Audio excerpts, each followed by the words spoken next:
विसामो भवक्लांतना हृदयनो तुम पंथ मुक्तितरणो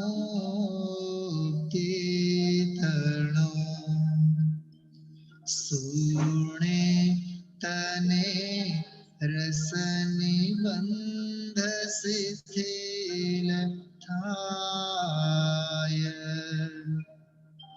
जाने तने हृदय ज्ञानी तरणा जनाय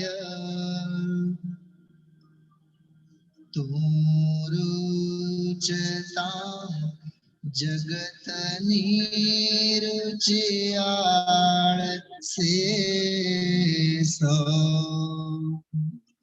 तुरीजता सकल नायक देव दीजे बनाओ पत्र कुंदनना रत्नोना अक्षरो लखी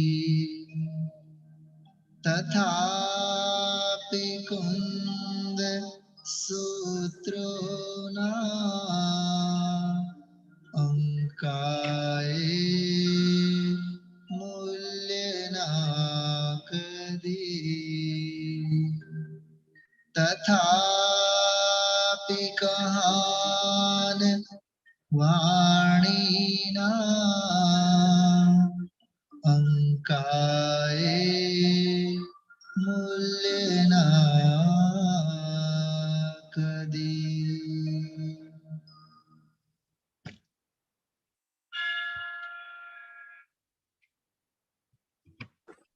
हाँ चाचा जी प्रारंभ कर दीजिए। हाँ ठीक है ठीक है।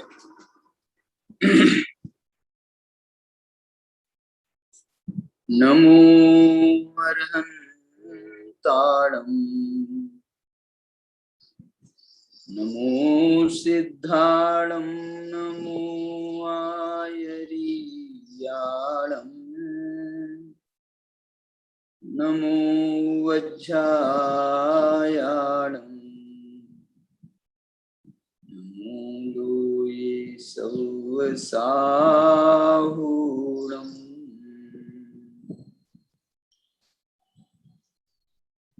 अभिवंद्यून शिरसा अपूर्ण भव कारणं महावीरं ते सिंपयत्थ भंगम मक्कं मोक्षस्य वोच्छामि।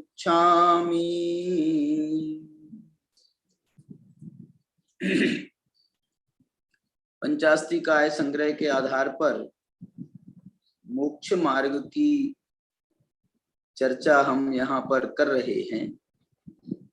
बहुत ही सुंदर प्रकरण यहाँ पर उपस्थित है। आचार्य कुंदकुंद भगवान की जो एक एक गाथा है वो अपने आप में सूत्र वाक्य हैं। सूत्र वाक्य के साथ में उसमें ऐसे गहन भाव हैं, गहन भाव के साथ में उसमें एक आनंद है, और वो आनंद जो है वो अध्यात्म का आनंद है। अध्यात्म का आनंद मैं इसलिए कह रहा हूं क्योंकि कुंदकुंदाचार्य के जो वचन निकलते हैं वो वचन उनके बिल्कुल आत्मा को छूते हुए निकलते हैं। मतलब इसको हम अकेला ज्ञान का विषय बनाएं, उपशम ज्ञान का विषय बनाएं, उसकी बजाय यदि उसको हम आनंद की अनुभूति का भी विषय बनाएं, और अनुभूति मतलब उसमें हम आचार्य कुंद भगवान की अनुभूति को देखें और उसके साथ में हम अपनी अनुभूति को मैच करें और उसमें जो हमारा सुधारा वधारा करने का भाव है उसको हमको बनाना चाहिए। कुंद कुंद भगवान के वचनामृतों का पान करके और उनकी आनंद उर्मियों को देखकर बहुत ही मतलब जैसे अभी मैं 162 मेरे को एक बात याद आती है कि गुरुदेव श्री जब भी कोई गाथा पर व्याख्यान करते थे तो उनके मुंह से अक्सर ये बात निकलती थी, आ गाथा तो अलौकिक छे। तो एक बार हमारे डॉक्टर साहब ने अथवा किसी विद्वान ने उनसे पूछा, आप तो हर गाथा में ऐसे ही बोलते हो आप तो हर गाथा बोलते हो और हर गाथा में आप यही कहते हो, आ गाथा तो अलौकिक छे। तो हम किस गाथा को अलौकिक माने? तो कुंद कुंद भगवान के जो वचनामृत है वास्तव में वो एक एक वचन उनका अमृत के समान है, एक एक वचन। इसलिए जिस गाथा का अमृत घूंट पीते हैं हम, तो जिस समय हम जिसको पीते हैं आनंद उसी का आता तो है ना, उसी का जिसका जो आप अभी रस चख रहे हैं वर्तमान में, आपको आनंद तो उसी का आएगा ना, स्वाद तो उसी का आएगा ना। तो जिस समय गुरुदेव भी जो गाथा सूत्र का अमृत पान करते थे, पहली गाथा समय सार की पहली गाथा में उनके वही वचन निकलते थे, दूसरी में निकलते थे, तीसरी में निकलते थे, चौथी में निकलते थे, पांचवी में निकलते थे, छठी में, माने एक एक गाथा में आ गाथा। उनका ये वाक्य बड़ा वो था, पेटेंट वाक्य था, आ गाथा तो अलौकिक छे, आ गाथा तो अलौकिक छे। ऐसे ही मैं यहाँ पर जो बताना चाह रहा हूँ, ये गाथा जो है ये 162 नंबर की गाथा भी बिल्कुल अलौकिक गाथा आई है। देखिए अपन इस गाथा का पाठ करते हैं और इसके साथ में इसका रसपान करने की कोशिश करते हैं। गाथा है 162, निश्चय मोक्ष मार्ग का ही ये विस्तार चल रहा है। और अब आगे बढ़ रहे हैं, 161 गाथा से समझ लीजिए आगे बढ़ रहे हैं। कैसे आगे बढ़ रहे हैं मालूम? ऐसा समझ लो कि 161 गाथा में तो हमें आत्मा की प्राप्ति हुई, आत्मा की प्राप्ति हो गई, वो भी निश्चय मोक्ष मार्ग है, प्राप्ति हो गई। अब ये जो गाथा है 162 गाथा, वो ये कह रही है कि अब प्राप्ति हुई है ना, तो अब इसी में रहना, इसी में स्थिर रहना, इससे बाहर मत जाना, इसी को बिल्कुल अपने तन्मय होकर के इसी का आनंद लेना। ऐसा ये जो गाथा है ये उससे आगे बढ़ रही है, आप ऐसा देखने की कोशिश करें। मैं तो ये कहता हूं वो गाथा जो है वो निश्चय मोक्ष मार्ग की गाथा थी। और आपको ध्यान होगा इसमें से एक बात अपन ने निकाली थी, और वो बात ये थी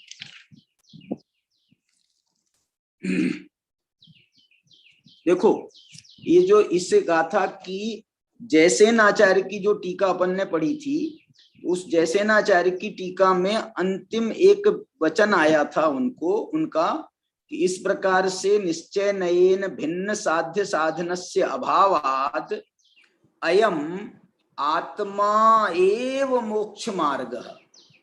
उनका ये वचन जो था ना, ये अगली गाथा का प्रेरक बन रहा है। वो कहा उन्होंने कि आत्मा ही मोक्ष मार्ग है।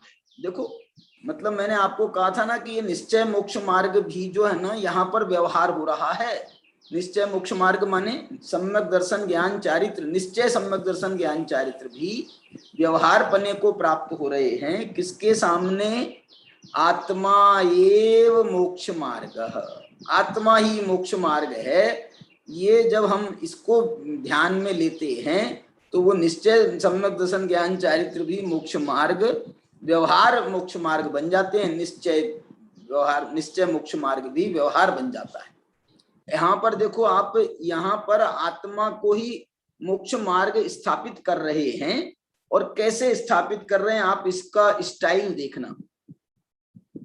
जो चरदीनादिपेक्षदी अपानम अपना अनन्यमयम सोचारितम ज्ञानम दंसनमिति निच्छिदोदी। देखो क्या कह रहे हैं गाथा में।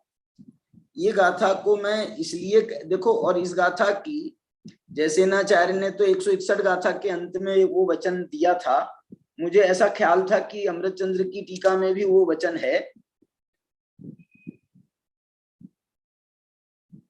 देखो इनके इनके भी इसमें आखिरी में एक लाइन पहले आता है, तस्मिन् तावती काले, उस समय उस काल में, अयम एव आत्मा, यही आत्मा, जीव स्वभाव नियत, जीव स्वभाव में नियत, चारित्रत्वात्, चारित्र होने से, निश्चयेन मोक्ष मार्ग, आत्मा एव, आत्मा ही चारित्र होने से मोक्ष मार्ग निश्चय सम्यक दर्शन ज्ञान चारित्र नहीं, अकेला चारित्र मोक्ष मार्ग है, और चारित्र नहीं आत्मा ही मोक्ष मार्ग है।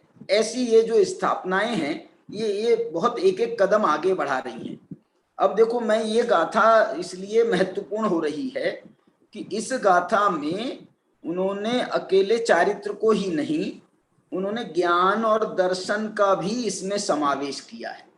और बल्कि जैसा अभी पीछे तो ऐसा लग रहा था कि ज्ञान दर्शन पूर्वक चारित्र की बात कर रहे हैं, चारित्र मोक्ष मार्ग है, कैसा ज्ञान चारित्र जो सम्यक दर्शन ज्ञान सहित है, ऐसा उसमें एक ऐसा भेद दिखाई दे रहा था। यहाँ की भाषा बिल्कुल चारित्र के लिए भी वही है जो ज्ञान के लिए है, वही दर्शन के लिए। और चारित्र दर्शन ज्ञान का प्रयोग इस गाथा में 2 बार हुआ है, 2 बार हुआ है। और आत्मा का प्रयोग भी, जैसे चारित्र दर्शन ज्ञान 3 रत्नत्रय है ना, ऐसे ही आत्मा के भी इन्होंने 3 रत्नत्रय बताए। आत्मा के 3 रत्नत्रय, आत्मा के 3 रत्नत्रय कौन से हैं मालूम? एक तो है अप्पाणम, आत्मा का। दूसरा रत्नत्रय का अंग है अपना, आत्मा का, आत्मा के द्वारा। और तीसरा है अनन्यमयम, आत्मा का, आत्मा के द्वारा अनन्यमय होकर के जो चारित्र है, जो दर्शन, जो ज्ञान है, जो दर्शन है, उसे निश्चिदो होदी, उसको निश्चय जानो, उसे निश्चय जानो। अब देखना यहाँ पर तो किसे निश्चय जानो, किसे निश्चय जानो, इसका तो कोई उल्लेख, उसे निश्चय जानो।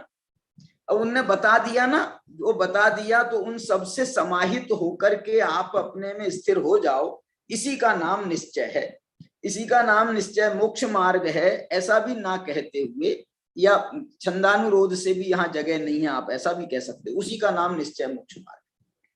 अब देखो चारित्र ज्ञान दर्शन का प्रयोग यहाँ पर 2 प्रकार से कैसे हुआ है, वो देखो, वो बताता हूं मैं आपको।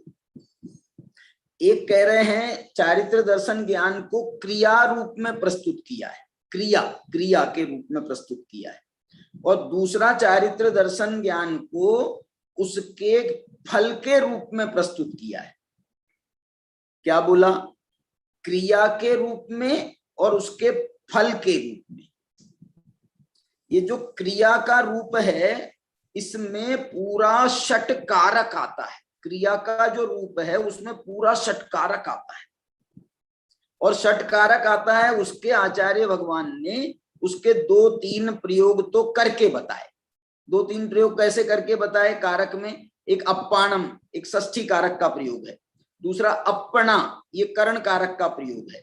फिर अनन्यमयम, इसको मैं अनन्यमय को जो है इसको मैं कर्म कारक में ले जाना चाहता हूँ। कर्म कारक, कर्म कारक और कर्म और कर्ता, कर्ता कर्म की अनन्यता, कर्ता कर्म की अनन्यता, इसमें मैं इसको ले जाना चाहता हूँ।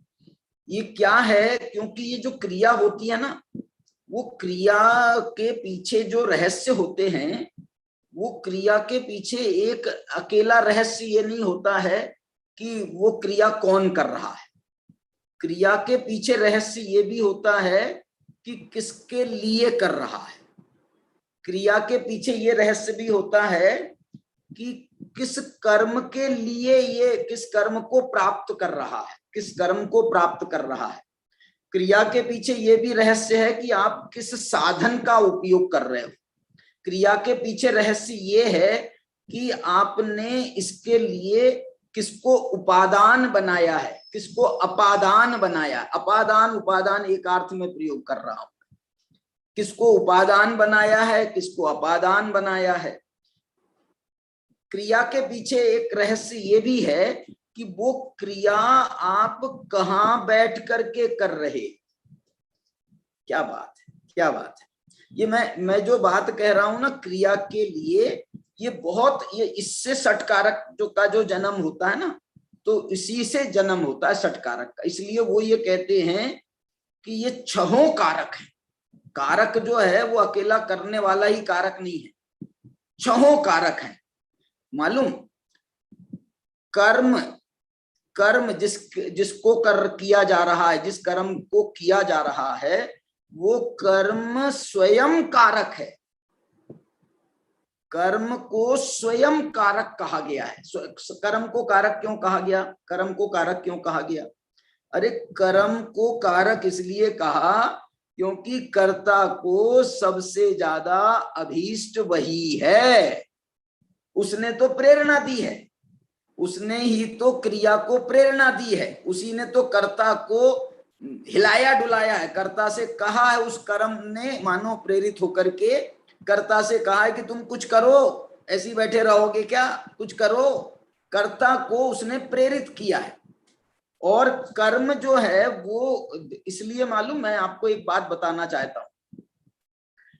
अभी अपन 47 शक्तियों पर एक गोष्ठी करने वाले हैं। 47 शक्तियों के ऊपर अगले महीने एक गोष्ठी करने वाले हैं, 19 अगस्त से 23 अगस्त तक की। 47 शक्तियों में आपको ख्याल होगा कि अंतिम जो शक्तियां हैं वो सब षटकारक की शक्तियां हैं। उसमें एक संबंध शक्ति भी है, तो वो 7 हो गए कारक। 6 कारक तो नाम से ही है, कर्ता, कर्म, करण, संप्रदान, अपादान, अधिकरण। संबंध भी अपन एक विभक्ति के रूप में लेते हैं, तो उन्होंने उसको भी एक कारक के रूप में प्रस्तुत किया है वहां पर।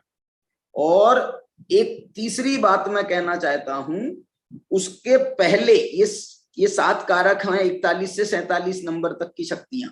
उसके पहले एक 40 नंबर की शक्ति है, उस शक्ति का नाम है क्रिया शक्ति। क्या बोल रहा हूं? ये क्रिया शक्ति की देन है ये 6 कारक, षटकारक या 7 कारक। ये जो है ना, ये क्रिया शक्ति की देन है। अथवा मैं एक ऐसा भी कह सकता हूं, क्रिया जो है ना, क्रिया तो है फल। क्या बोला? क्रिया जो है ना, वो क्रिया तो ये 6 कारकों ने प्रेरित होकर के ये क्रिया करवाई है। 6 कारकों ने प्रेरित होकर के ये क्रिया करवाई है।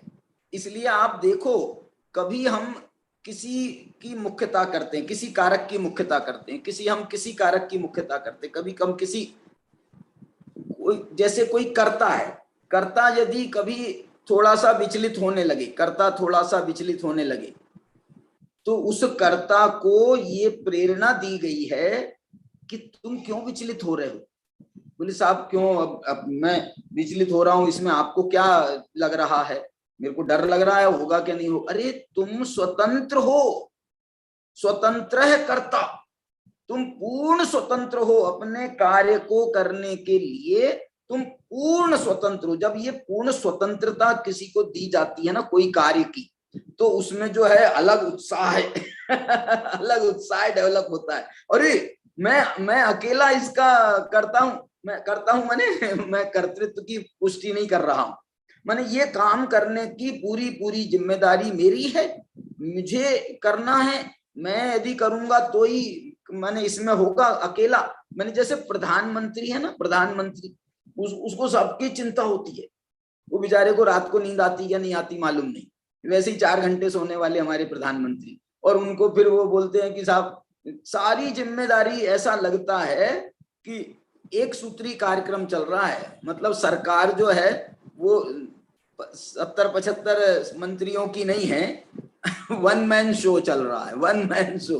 और इसी कारण से लोगों को खतरा दिखता है कि ये तो तानाशाही चल रही है, तानाशाही चल, वो बेचारा मरा जा रहा है काम कर करके और तुमको लगता है तानाशाही चल रही है। कोई उसका तानाशाही के कोई संकेत आप बताओ। वो काम कर रहा है, इसका तुमको लगता है कि हर जगह वही छाए, हर जगह वही छाए। अरे काम कर रहे हैं ना, वो कर रहे हैं तो इसलिए दिख रहे हैं। चलिए वो बात दूसरी हो गई। मैं तो ये कह रहा हूं, ये जो क्रिया है ना, क्रिया में कभी कर्ता कारक की मुख्यता से कहा जाता है, कभी कर्म की मुख्यता से कहा जाता है, कभी करण की मुख्यता से कहा जाता है, कभी संप्रदान की मुख्यता से कहा जाता है। मतलब देखो, आप एक बात विचार करो कि जो कर्ता ही है ना, कर्ता ही समझ लो, कर्ता कभी कर्म को टेस्ट करता है। कर्म को टेस्ट करता है माने जो उसने प्रोडक्ट निकाल रहा है, उस प्रोडक्ट को बहुत 2-4 दिन उस प्रोडक्ट के पीछे पड़ा रहेगा, इसमें ये सुधार करो, इसमें ये सुधार करो, इसमें ऐसा होना चाहिए, इसमें ऐसा होना चाहिए। मैं आपको एक उदाहरण देना चाहता हूं कि ये जो चाय पत्ती बेचते हैं ना, लोग चाय पत्ती बेचते हैं, चाय पत्ती वाले वो जो है ना, एक ही ब्रांड की चाय, एक वो जो है ना, वहां बागानों से 10 जगह से चाय खरीद के लाते हैं और इसमें जो है ना, वो उसमें मिक्सिंग करते हैं। उनका जो प्रोडक्ट है उसमें मेन रोल मिक्सिंग का है और जो है एक पर्टिकुलर अनुपात में जब उन्होंने 10 जगह की चाय को मिक्स करा और उससे जो एक पर्टिकुलर अनुपात में उसको जब मिक्स किया जाता है तो उसमें स्वाद क्रिएट होता है, अच्छा स्वाद आता है। और मालूम, ये बड़ी बड़ी कंपनी वाले जो हैं, एक चाय चखने वाले ये अपॉइंट करते हैं। उनका काम यही है कि तुम चाय पियो, हम चाय बना बना करके देंगे तुम्हारे को, अलग अलग प्रपोर्शन में मिला करके, और उसकी चाय बनाएंगे और चाय बना बना करके तुमको देंगे और तुमको पीना है और तुमको ये बताना है कि इसका स्वाद कैसा आ रहा है। और वो जो पीने वाला है वो रिजेक्ट करता रहता है, वो कभी मना करता है, कभी कहता है इसमें पता नहीं कौन सी एक चीज कमी लग रही है या इसका अनुपात ज्यादा बढ़ाओ। उसको और भी चीजों की जानकारी होती है कि तुमने 10 प्रोडक्ट मिलाए हैं तो किसको कितना, तुम ये वाला ज्यादा मिलाओ, ऐसा करो। जो भी वो करता होगा, जैसा करता होगा, उसको मतलब कोई काम नहीं है, काम कुछ नहीं है। काम क्या है, उसको सिर्फ एक एक घूंट चाय का चखना है, बस इतना ही सा काम है उसका। और जो है उसको उसी के माने मालूम, सारे कर्मचारियों को यदि 20-20 हजार रुपए की तनख्वाह होगी तो ये जो स्पेशलिस्ट महाराज बैठे हैं ना, ये चाय पीने वाले, जो चाय पीने वाले बैठे हैं, इनको 1 लाख रुपए मिलेंगे। पीने वाले को जो है ज्यादा माने आनंद लेने वाले को उसको ज्यादा पैसे मिलते हैं। क्या बात है।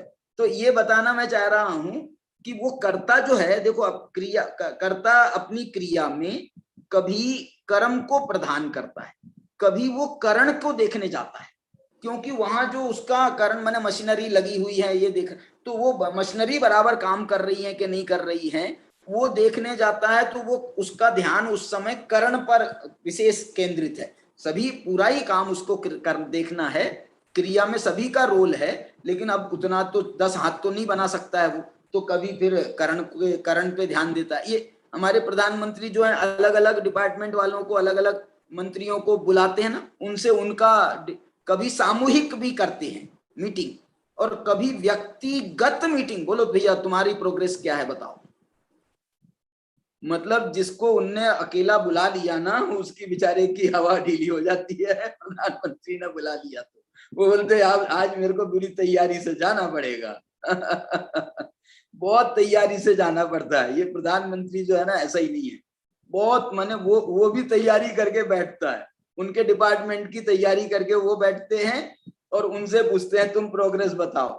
और उसने कुछ जरा सी गड़बड़ करी कि इनने उसको पकड़ा, बोले भाई साहब ये बात नहीं है, ऐसी है, मैंने भी तैयारी करके बैठा हूं, मैं भी तैयारी करके बैठा हूं। बहुत ये बड़ी विशेष बात बता रहा हूं मैं आपको।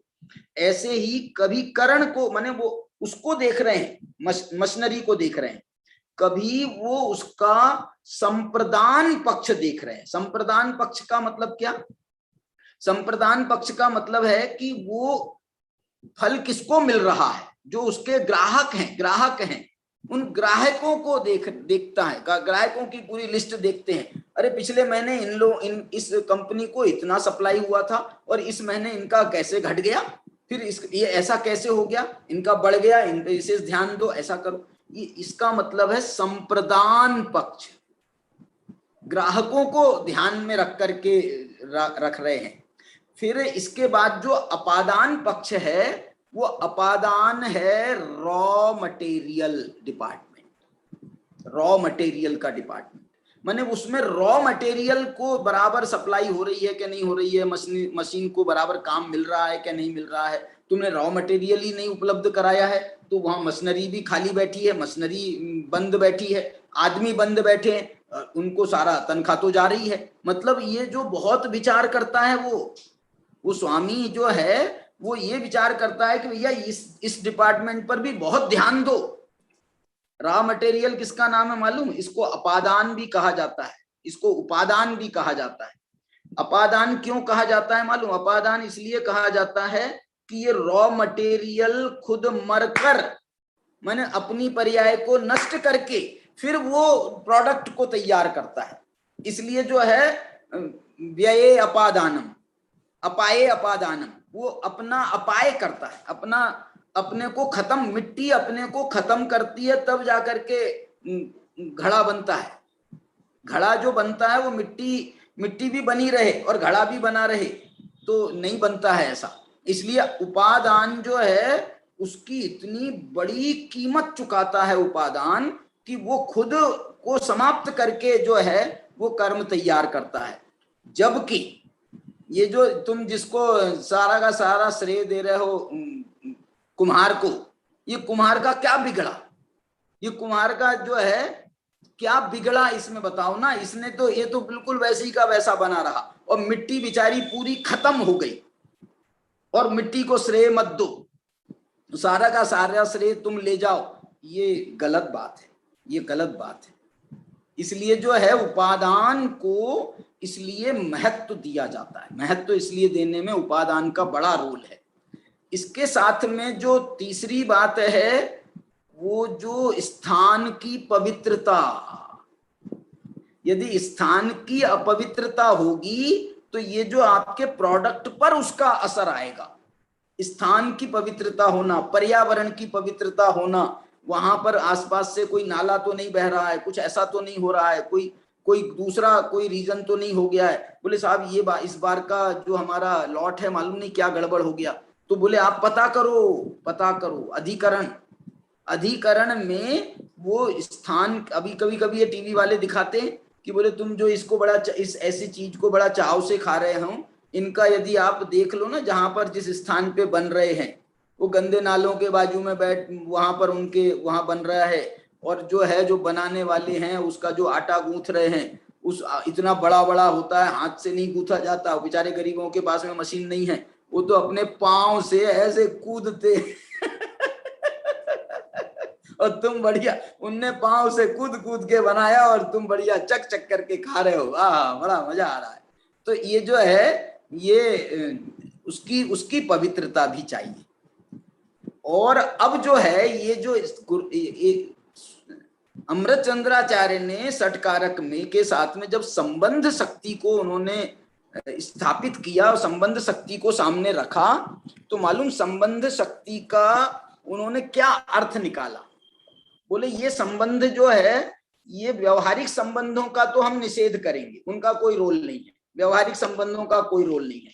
लेकिन ये जो संबंध हम बता रहे हैं, इस संबंध में क्या लिखा मालूम उन्होंने? स्वस्वामित्वमयी संबंध शक्ति। क्या? स्वभाव मात्र स्वस्वामित्वमयी संबंध शक्ति। स्वभाव मात्र मतलब जो है इसमें संबंध में उन्होंने उस आत्मा को कहा, और कि जो है ना तुम्हारे जो स्वभाव हैं, आत्मा के जो स्वभाव हैं उन्हीं से तुम्हारा संबंध है, तुम्हारा संबंध और किसी से नहीं है। यदि तुम्हारा संबंध है तो तुम्हारे गुणों के साथ में, तुम्हारे धर्मों के साथ में, तुम्हारे स्वभावों के साथ में, तुम्हारी शक्तियों के साथ में, उनके साथ तुम्हारा संबंध है और अन्य किसी के साथ तुम्हारा कोई संबंध नहीं है। स्वभाव मात्र संबंध मयी, स्वभाव मात्र स्वस्वामित्व मयी। बोले क्या संबंध है हमारा इनके साथ में? अरे क्या संबंध हो, ये तुम्हारे स्व हैं और तुम इनके स्वामी हो।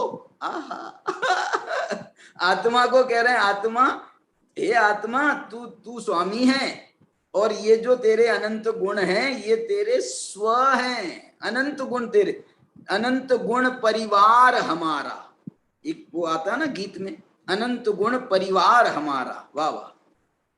ये जो है इसका, इस संबंध को उन्होंने बहुत हाईलाइट किया और इसको उन्होंने 6 कारकों में, जिस कर्ता कर्म करण संप्रदान अपादान अधिकरण, इनके बराबरी का उसको भी दर्जा दिया कि ये भी, इसको भी आपको स्वीकार करना चाहिए।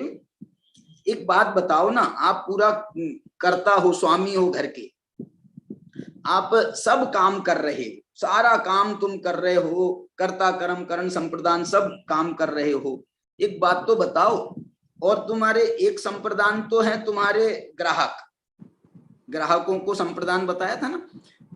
दूसरे जो हैं दूसरे जो तुम्हारे घर के संप्रदान है किसके लिए कर रहे हो? बोले अपने बीवी बच्चों के लिए कर रहे हैं अपने परिवार के लिए कर रहे हैं सब कुछ। तो ये जो अपने परिवार के लिए, देखो प्रोडक्ट तो दे रहे हो तुम ग्राहकों को, लेकिन उसकी जो इनकम हो रही है वो इनकम दे रहे हो तुम अपने परिवार को।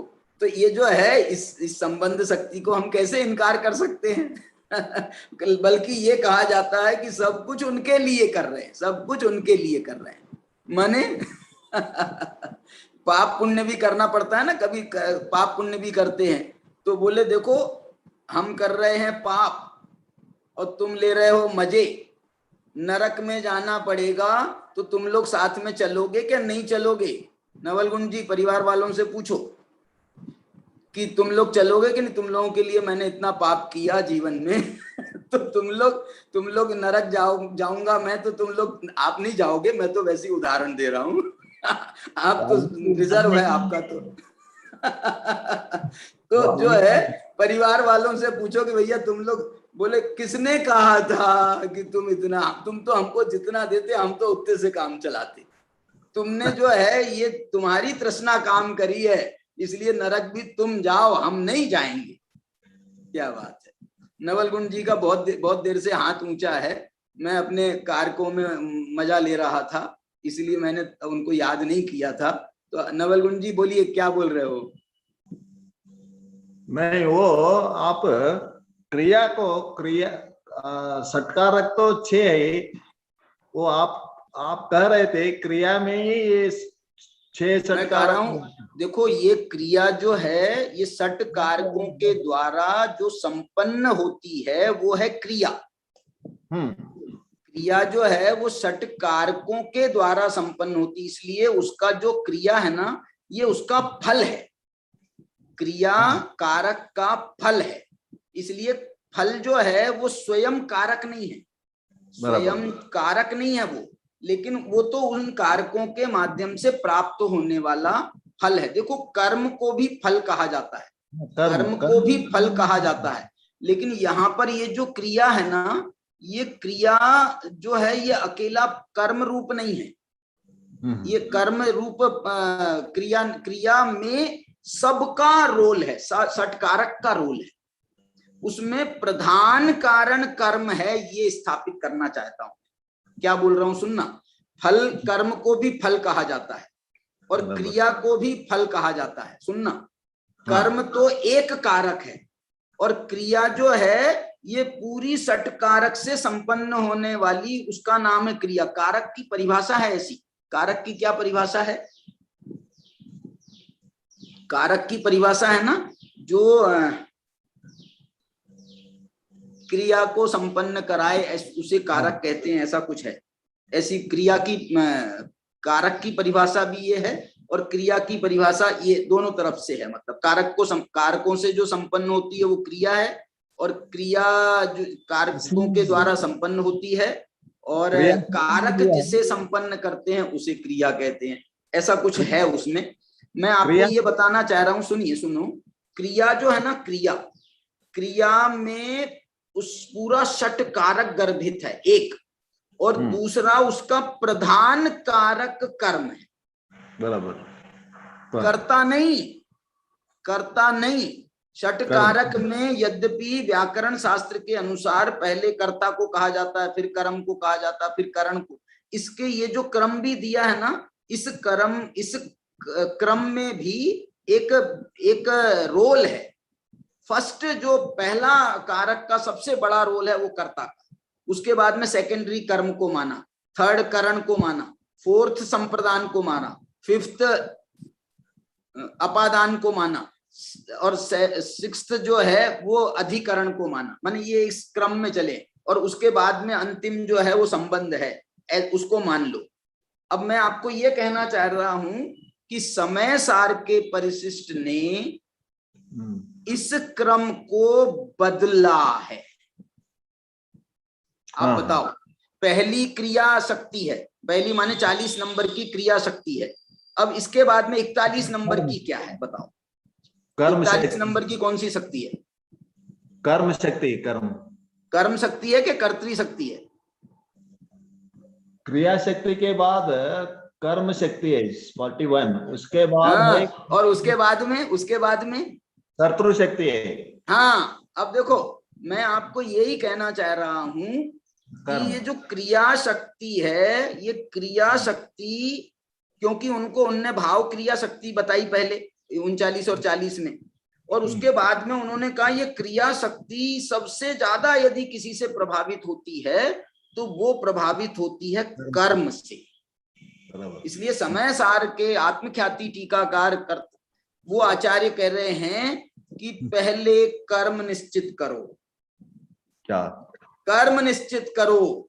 हम जो हैं आत्मा को, कर्ता को भी दूसरे नंबर, आत्मा तो अब मैं आत्मा नहीं कहता हूं, कर्ता को हम दूसरे नंबर पे रखेंगे, क्योंकि ये सारे जो 47 शक्तियां ये आत्मा की हैं। इसलिए आत्मा तो महाप्रभु है, आत्मा महाप्रभु है। लेकिन इसमें जो है ये क्रिया ने कार्य किया, सबसे ज्यादा प्रभावित वो कर्म से हुआ, और कर्म निश्चित होने के बाद में फिर उसके कर्ता की खोज करी। आप इसको एक बात मैं विचार आपको कराना चाहता हूं। आप जो है ना कोई फैक्ट्री खोलते हो कि भाई फैक्ट्री माने वहां पर क्रिया होगी, एक क्रिया संपन्न होगी, फैक्ट्री खोलते हो तो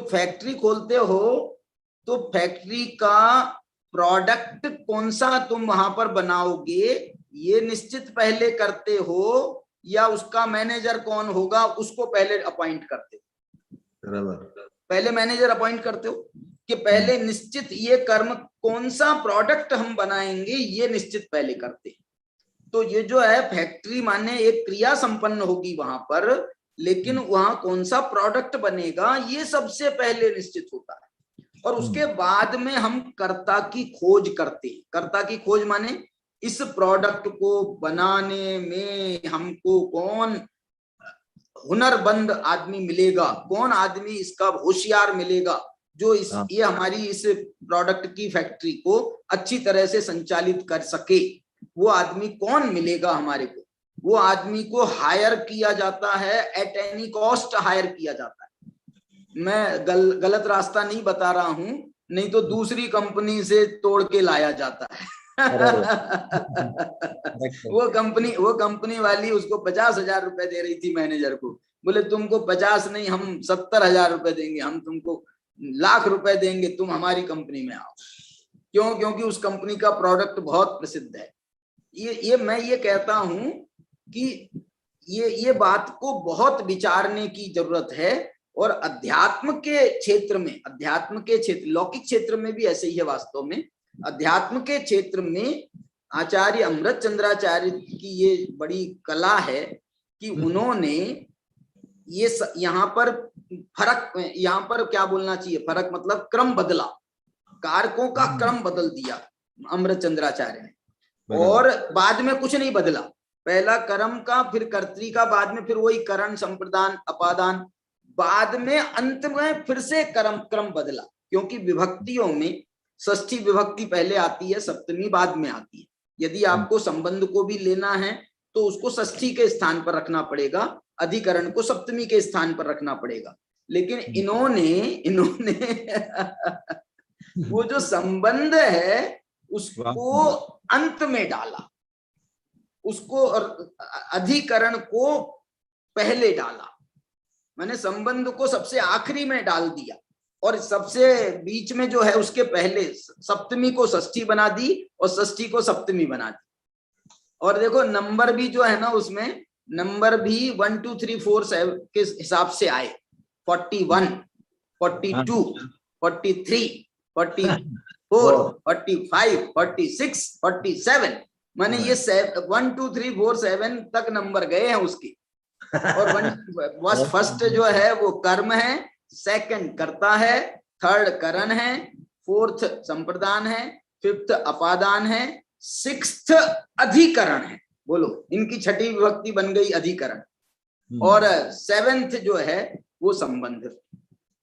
ऐसा बड़ा जो है ये जो शक्तियों का प्रकरण चल रहा है ना, इस पर अभी बहुत वो चल रहा है, ऊहापोह चल रही है खूब, 47 शक्तियों की।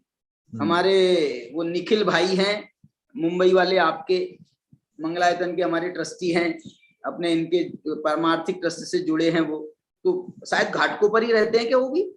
हाँ यही घाटकों पर रहते हैं। तो वो जो है उनने बहुत सारा मटेरियल मेरे को भेजा। उन्होंने एक कोयड़ा भी भेजा, कोयड़ा बोलते क्या बोलते आपके यहाँ गुजराती में, वो भी भेजा था, शक्तियों का कोयड़ा, मैंने खेल शक्तियों का एक घरों वाला खेल था वो भेजा। ये बड़ी जो है बहुत ही आनंद प्रदान करने वाला ये प्रकरण है शक्तियों का, बहुत ही आनंद देने वाला। जीवत्व से प्रारंभ होकर के वो संबंध शक्ति तक जाता है और बहुत ही आनंद देने वाला प्रकरण है। मैं तो यहाँ पर ये कहाँ से बात आ गई मालूम? ये 162 गाथा में इन्होंने जो अपानम अपना अनन्यमयम, यहां से ये बात आई। और ये अनन्यमयम को मैं कर्म में ले जा रहा हूं, कर्म में, माने वो जो कर्ता होता है ना उसका और कर्ता और कर्म का अनन्यमयता होनी चाहिए। अनन्यमयता ही उसको जो है वो प्रदान करती है। माने कर्म कारक वास्तव में अनन्यमय का नाम है। कर्तुरीप्सित तमम कर्म, ऐसा कहा, तो कर्ता से जोड़ती हुई कर्म की परिभाषा, कर्तुरीप्सित तमम कर्म, कर्ता को जो अत्यंत अत्यंत अभीष्ट होता है। अभीष्ट का अर्थ हम बताओ कैसे, अभीष्ट को कैसे समझे हम कि ये तुमको अभीष्ट है? अरे अभीष्ट का मतलब वो होता है कि जो रात दिन उसी का ध्यान चलता रहे, उसी का चिंतन चलते रहे, वही हमारे दिमाग में हावी रहे, वही समझ लो, हम उसी की खाएं, उसी का पिए, उसी का खेलें, उसी को माने सोए उसी के लिए जागे, बोलो, उसी की पूजा करो, उसी का पाठ करो, उसी की आराधना करो, माने सब कुछ। ये कर्म जो है ना, ये हमारे ऊपर ऐसा जब बन जाए, वास्तव में वो ही इसका नाम समझ लीजिए, ये जो शुद्धोपयोग जिसको अपन कह रहे हैं ना, शुद्धोपयोग, ये शुद्धोपयोग उसी का नाम है कि जहां कर्ता कर्म की अनन्यमयता होती है और मिथ्या दृष्टि वो स्वयं कर्ता बनता है और अन्य द्रव्यों को अपना कर्म बनाता है। तो आचार्य भगवान यही तर्क दे करके उसका खंडन कर रहे हैं कि भैया तू करता है तो तेरा कर्म परद्रव्य कैसे बन सकता है? बोले क्या दिक्कत है? बोले दो द्रव्यों में कभी अनन्यमयता होती है क्या? उनमें कभी तन्मयता अनन्यमयता होती है क्या? अनन्यमयता तो तेरे परिणाम के साथ होती है। यदि तू शुभ करेगा तो शुभ से अनन्य होगा, अशुभ करेगा तो अशुभ से अनन्य होगा, और शुद्ध करेगा तो शुद्ध से अनन्य। परिणमति जेन दव्वम तत्कालम तम मयत्ति पण्णत्तम, ये अनन्यमयता में इसमें जो है ना तन्मयता का प्रसंग है। तन्मयता, इतनी तन्मयता होना चाहिए, इतनी तन्मयता होनी चाहिए कि बिल्कुल व्यक्ति खो जाए। माने उससे पूछो, उस व्यक्ति से पूछो तो वो ये कहता है व्यक्ति कि मैं तो कर्म हूं। मतलब तुम, वो जो है ना वो अपने को कर्म रूप से देखता है व्यक्ति, कर्ता। और यदि कर्म को देखा जाए, सुनना, मैं उसका बहुत अच्छी उदाहरण आपको देना चाह रहा हूं। कर्म को देखा जाए तो वो कर्म चिल्ला चिल्ला करके बताए कि मेरा कर्ता कौन है। ये काम और किसी का नहीं। जैसे हम लोग गुरुदेव की हमको कोई एक मिनट की क्लिप सुना दे और हमसे ये पूछे कोई कि बताओ ये आवाज किसकी है। 1 मिनट की नहीं भैया, तुम हमको गुरुदेव के मुंह से एक शब्द सुना दो, हम बता देंगे तुम्हारे को ये आवाज किसकी है। ये जो आजकल वो पकड़ लेते हैं ना आवाज को, ये कंप्यूटर वगैरह इसमें जो बड़ी चल रही है डिजिटल में, तो वो जो है वो पकड़ लेते एक शब्द। बोलो हमारी एक उंगली की ये जो लकीरें हैं, ये उंगली की लकीरों से हमको हम पकड़ में आ जाते कि ये किसकी है, ये उंगली की लकीरें। वो बैंक वाले हमारी उंगली की थंब्स इंप्रेशन लिए है ना, उससे वो पकड़ लेते हैं कि ये भैया ये किसके खाते से रिलेटेड है, किसके खाते से रिलेटेड। इसलिए मैं ये कहना चाहता हूं कि जैसा वो कर्म बताता है ना कि मैं किस कर्ता का हूं, ऐसे ही हम कर्ता को भी ये निश्चित करना है कि मेरा कर्म क्या हो। कर्ता को भी, मेरे को भी ये निश्चित करना है कि मेरा कर्म तो बस अब यही है।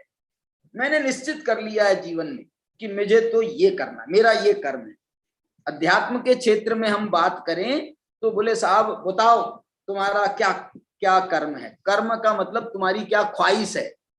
इप्सित तमम है ना, इप्सित तमम, वो इच्छित है हमारा, तो बताओ तुम्हारी क्या ख्वाहिश है। बोले साहब मेरे जीवन का तो एक ही उद्देश्य है, एक ही कर्म है, एक ही अभीष्ट है, एक ही इप्सितम है, और वो है कि मुझे आत्मानुभूति करके ही ये इस भव से प्रयाण करना है।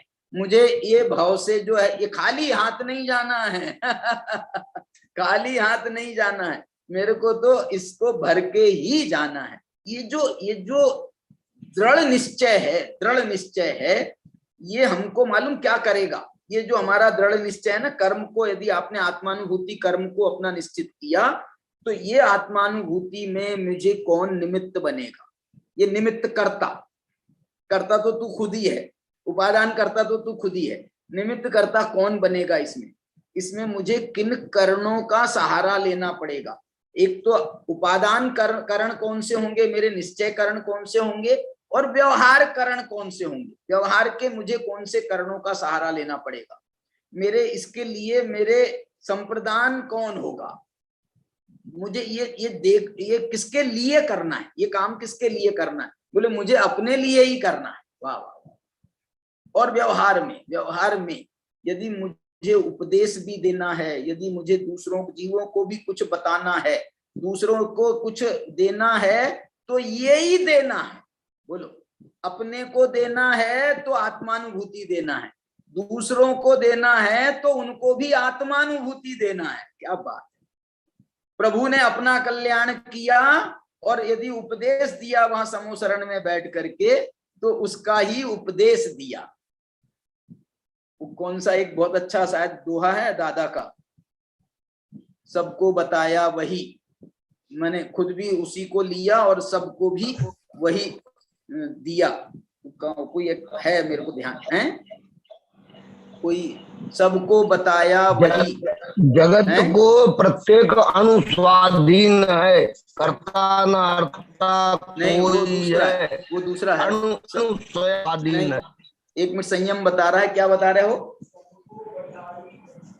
और उसके पहले क्या है, सबको बताई वही विधि, ऐसा कुछ दादा की एक पंक्ति आती है, सबको बताई वही। और मालूम ये गाथा जो है प्रवचन सार में ये 81 नंबर की एक गाथा है, 81 या 82 नंबर की गाथा, बहुत प्यारी गाथा है।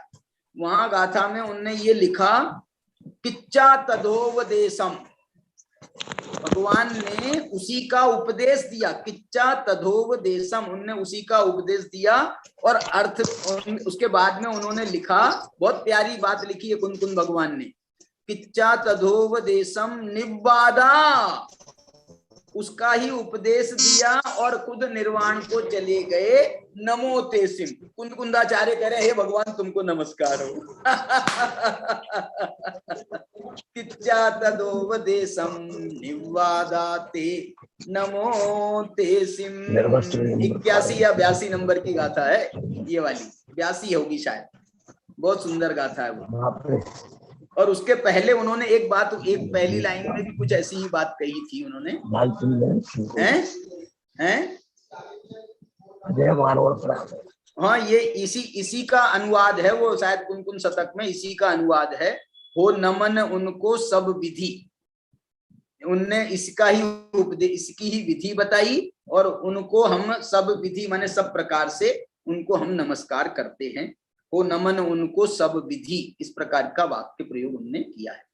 चलिए, तो अब मैं आपको ये कहना चाह रहा हूं, जो चरदी, नादी, नेच्छदी, पेच्छदी, सॉरी नेच्छदी नहीं पेच्छदी, ये जो है ना क्रियाएं हैं, जो चरदी जो आचरण करता है, नादी जो जानता है, पेच्छदी जो देखता है, अप्पाणम किसको, किसको बोले अप्पाणम, अपनी आत्मा। कैसे? अपना, स्वयं से, अपने ही उपयोग के द्वारा, स्वयं के ही पर्याय के माध्यम से, वो अपने ही कर्मों के द्वारा, और नादी चरदी, नादी, पेच्छदी, अप्पाणम, अपना अनन्यमयम, वाह वाह, अपने द्वारा देखता है और उसको देख करके अनन्य हो जाता है, अनन्य हो जाता है, उसमें लीन हो जाता है, उससे तल्लीन हो जाता है, उससे तन्मय हो जाता है। वो बिल्कुल ऐसा समझ लो, उदाहरण तो मिथ्या उदाहरण दिया गया है, वो जैसे भैंसे का ध्यान करता हुआ भैंसा हो जाता है, ऐसे ही शुद्धात्मा का ध्यान करता हुआ शुद्धात्मा हो जाता है। तू कौन? उससे पूछो, ध्याता पुरुष से पूछो, तू कौन? तो वो ये नहीं कहता है मैं ध्याता हूं, या मैं मुनि हूं, मैं कुंद हूं, मैं भावलिंगी संत हूं, ये नहीं कहता है। वो कहता है मैं तो शुद्ध अहमिक को खलु शुद्धो। ये वचन उस ध्याता पुरुष के वचन है। अहमिक को खलु शुद्धो निम्ममो नान दंसन समक्को, ये वो ध्याता पुरुष की बात है। अनन्यमयम, उससे ऐसा अनन्यमय हो जाता है। देखो, एक उदाहरण मेरे को याद आ रहा है, एक वो दयानंद सरस्वती थे ना हमारे यहाँ, एक ब्रह्मचारी जी आते थे पहले नागपुर में, मैं 50 साल पुरानी बात बता रहा हूँ। एक ब्रह्मचारी जी आते थे, ब्रह्मचारी प्रद्युम्न कुमार जी, वो सन 73, 74, 75 के आसपास की बात है। तो वो जो है ना आते थे, वो एक ये उदाहरण देते थे, ये दयानंद सरस्वती का। बोले दयानंद सरस्वती का उदाहरण ऐसा देते थे वो कि ये ध्याता पुरुष के लिए। बोले दयानंद सरस्वती जो है ना, वो माँ काली माँ वगैरह के उपासक थे, काली माँ के या देवी के उपासक थे वो। तो देवी के उपासक थे। बोले ध्यान करने बैठते थे मंदिर में, देवी के मंदिर में, और ऐसा ध्यान करते थे, ऐसा ध्यान करते थे, और जैसे वो माँ जो है ना, देवी माँ उनके शरीर में प्रवेश कर जाती थी, उनके शरीर में प्रवेश कर जाती थी देवी माँ, और बिल्कुल उनकी चाल ढाल, वो बिल्कुल ऐसा हिप्नोटिज्म जैसा होता है ना, हिप्नोटिज्म, तो वो उनकी चाल बदल जाती थी। दयानंद सरस्वती पुरुष थे, वो तो साधु जैसे ही थे समझ लो उनके, हिंदुओं के। तो वो जो उनकी ऐसी परिणति हो जाती थी कि उसके बाद में ध्यान से उठने के बाद में भी उनका ध्यान भंग नहीं होता था। खाने चले जाएंगे लेकिन उनकी चाल ऐसी होती थी जैसे कि वो कोई देवी की चाल से चल रहे हैं, स्त्रियों की चाल जैसी हो जाती थी उनकी, और चलना फिरना, बोलना, बात करना बिल्कुल बिल्कुल वो स्त्रियों के समान। और बोले ऐसा हो गया था कुछ दिन, जैसे बहुत दिन चल गया ना उनको, तो उनके जो शरीर की आकृति थी, उस शरीर की आकृति भी कुछ स्त्रियों जैसी होने लगी थी। माने जैसे ये स्तन थोड़े से बढ़ने लगे थे उनके, माने उनका पूरा शरीर की आकृति में भी वो परिवर्तन होने लगा था। ये वो उदाहरण देते थे। अब ये इसकी सत्यता तो मैं नहीं बता सकता आपको कि कैसे क्या था, लेकिन उन्होंने ये उदाहरण दिया। और हमारे यहाँ पर कुंद कुंद भगवान ने वो भैंसे का उदाहरण दिया, उनने वो भूताविष्ट का उदाहरण दिया। जब किसी के शरीर में भूत प्रवेश करता है तो फिर वो नहीं बोलता है, फिर वो जो भूत है ना वो बोलता है। तो ऐसा जो है ये ध्याता पुरुष भी जो है अपनी शुद्धात्मा का ध्यान करते समय ऐसा तन्मय होता है कि है तो वो एक समय की पर्याय खुद, लेकिन वो एक समय की पर्याय कहती है मैं पर्याय नहीं हूं, मैं तो शुद्धात्मा हूं। ऐसा उसके जो स्वर निकलते हैं। और फिर आप मजा इस बात में आता है कि फिर वो पर्याय शुद्धात्मा बन जाती है, शुद्धात्मा बन जाती है। इसमें से आप आगे बढ़ना, शुद्धात्मा में अनंत गुण हैं, इसके भी अनंत गुण प्रकट होते हैं। पर्याय में इसके भी अनंत गुण प्रकट होते हैं, वहां अनंत गुणों में शुद्धि बढ़ती है, इसके भी पर्याय में वैसी अनंत गुणों में शुद्धि की वृद्धि होती है। माने आप ऐसा समझ लो बिल्कुल बराबरी से काम चलता है। वो बिल्कुल अपने को पर्याय, बिल्कुल अपने को शुद्धात्मा बनाने का संपूर्ण रूप से उद्यम करती है और शुद्धात्मा बनाकर ही दम लेती है। माने वो शुद्धात्मा सिद्धात्मा बन जाती है। तो सिद्धात्मा में और शुद्धात्मा में कोई अंतर नहीं रह जाता है। सब बहुत ही प्यारे भाव इस गाथा में आचार्य कुंकुन भगवान ने भरे हैं। सो चारित्रम नाणम दंसन मिधि निच्छिदो होती, उसका नाम चारित्र है, उसका नाम ज्ञान है, उसका नाम दर्शन है, यही निश्चय है। इस प्रकार ये 162 नंबर की गाथा का भाव अपन ने अभी चर्चा करी है। इसके आगे अपन इसकी टीका में प्रवेश करेंगे। टीका भी बहुत अच्छी टीका, अमृत चंद्राचार्य और जयसेनाचार्य की टीकाएं हैं। अपन इसको देखेंगे कल कैसा इसका विषय चलता है आगे। चलिए आज की चर्चा को यहीं पर विराम देते हैं। आइए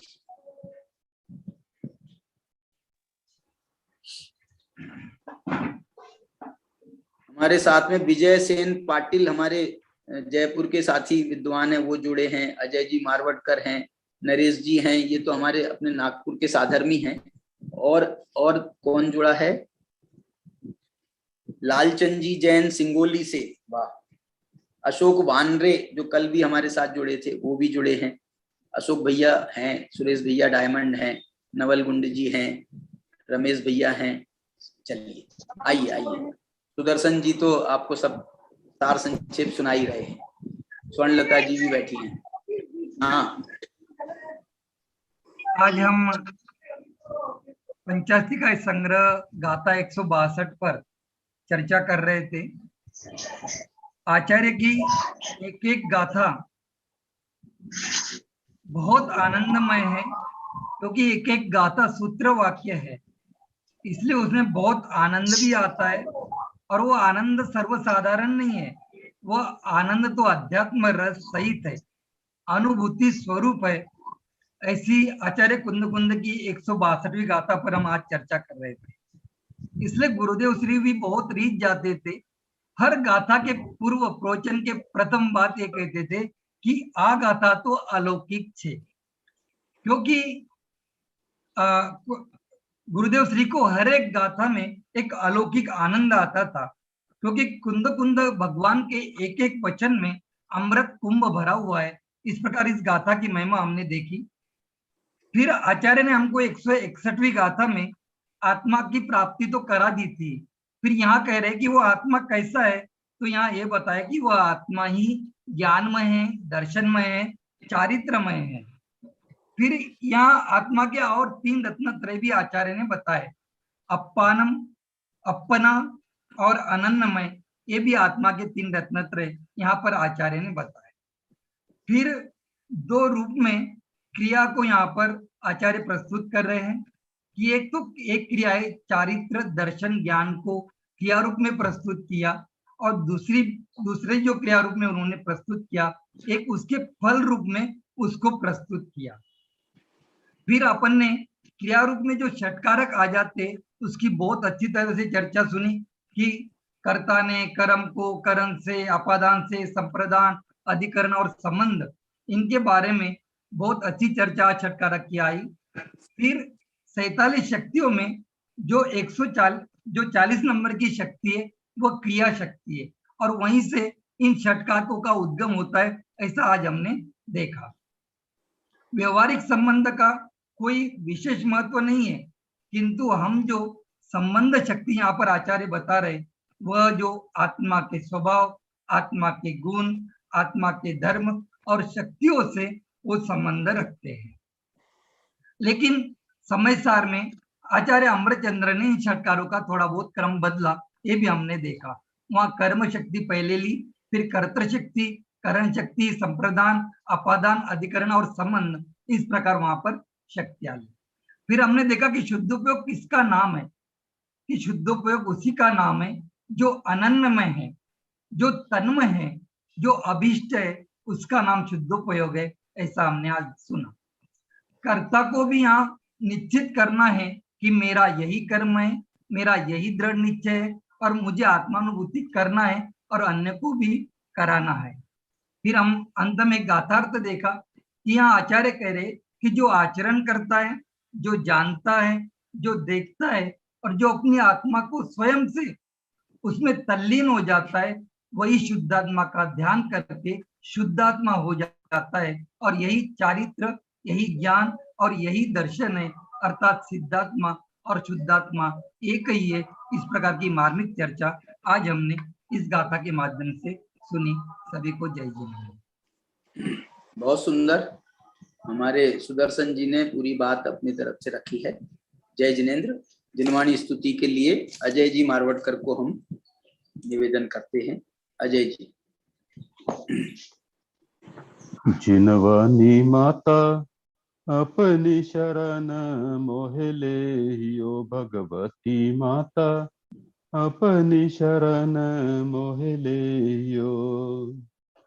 मिथ्यातम के कारण मैंने दुख अनंत उठाए, अब तो माता शरण तिहारी भव से पार लगाए। जिनवानी माता अपनी शरण मोहले यो, युग युग से नित पर्यायों को अपना मान रहा था। मैं तो चेतन अमर अरूपी इसको भूल गया था। जिनवानी माता अपनी शरण मोहले यो, भगवती माता अपनी शरण मोहले यो। माता शरण तिहारी अब तक जो जो चेतन आया, बन करो परमात्मा माता सिद्ध शिला सुख पाया। जिनवानी माता अपनी शरण मोहले यो, भगवती माता अपनी शरण मोहले यो। जावानी के ज्ञान से सूझे लोकालोक, सोवानी मस्तक नमो सदा देत हो ढोक।